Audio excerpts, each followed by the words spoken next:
Hi, my name is Ashley Gonzalez, and I'm doing my TED Talk today on Habitat for Humanity. And there's 100 million people that are homeless.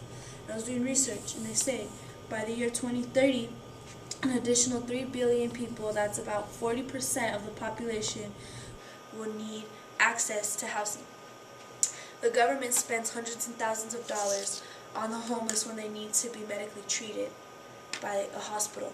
They have chronic health conditions, multiple psychological needs of homeless community members, and do not have the capacity to assist them with housing, substance abuse treatment.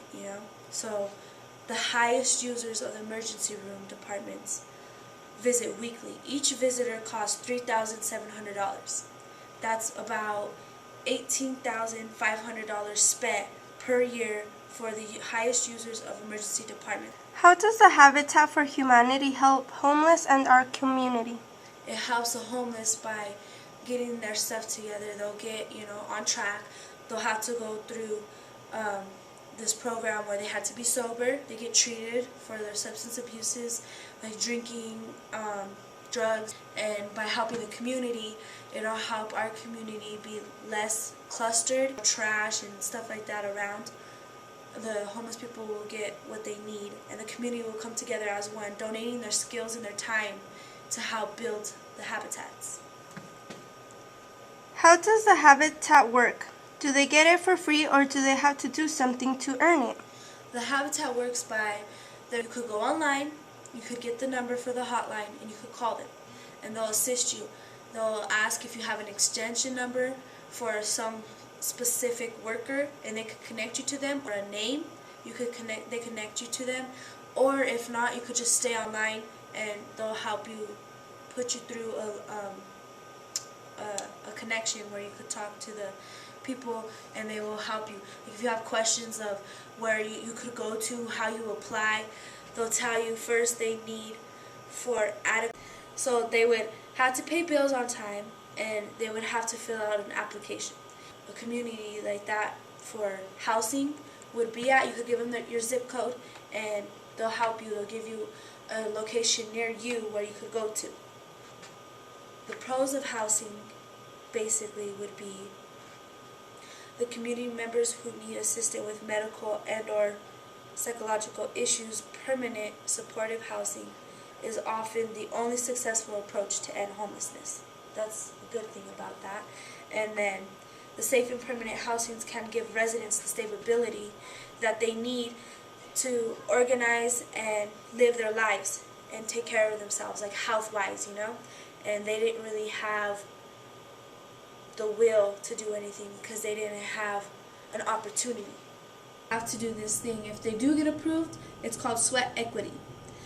It's a party's contribution to a project in the form of effort as opposed to financial equity, which is contributed in the form of capital. So this law is required when you're wanting a Habitat for Humanity. They have to put in so many hours for building their home. And here's the pros of it. It helps them get back on track. There's less people in the Denver area where it's all cluttered up with people just staying there, and all kinds of stuff being used, like drug substances, alcohol substances, and stuff like that. And for the community members who need medical and or psychological issues, permanent supportive housing is often the only successful approach to end homelessness. And safe and permanent housing can give residents the stability they need to organize their lives and their health. And I want to show you this video of these two families and how it helped them in their lives, in their journey, and how it could be successful.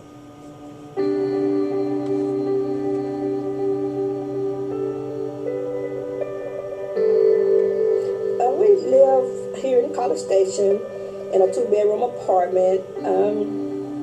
It's kind of congested because, like I said, it's Jordan, Shakayla, myself, and Trey, which is my grandson. And I currently sleep on my sofa. When Habitat came in and told me that we was approved for a 4-bedroom, that was the best news I've had in such a long time. Because now it will give me and my family the opportunity opportunity to stay that knit type family, but we will have our own space. If there's a lot of hard work, it's not something that's given to you. You have to work for it. And I thank God that I have worked for it. You know, He has given me the strength and ability to work.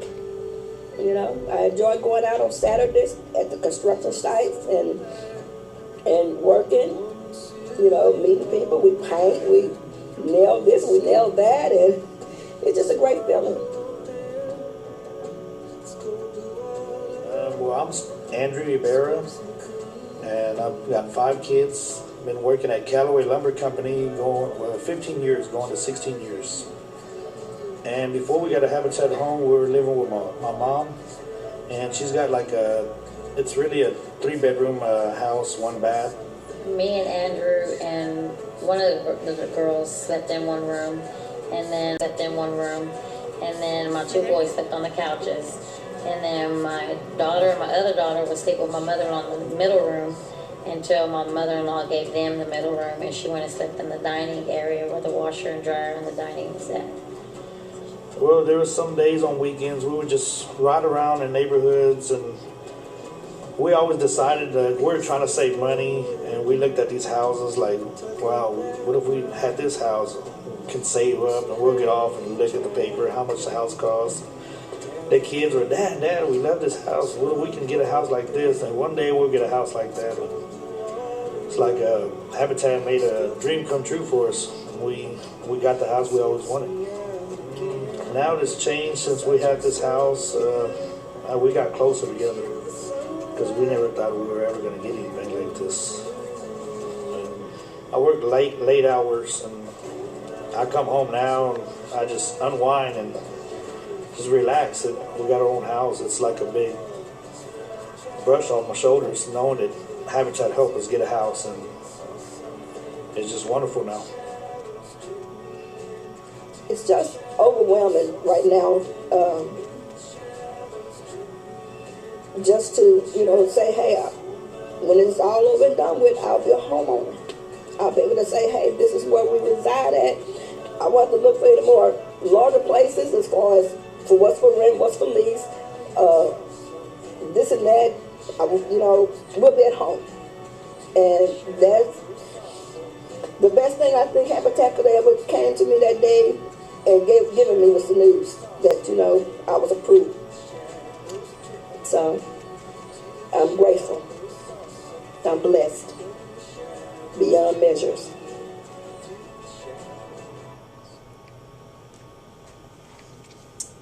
So basically what inspired me to do this TED Talk on Habitat for Humanity is I have a cousin.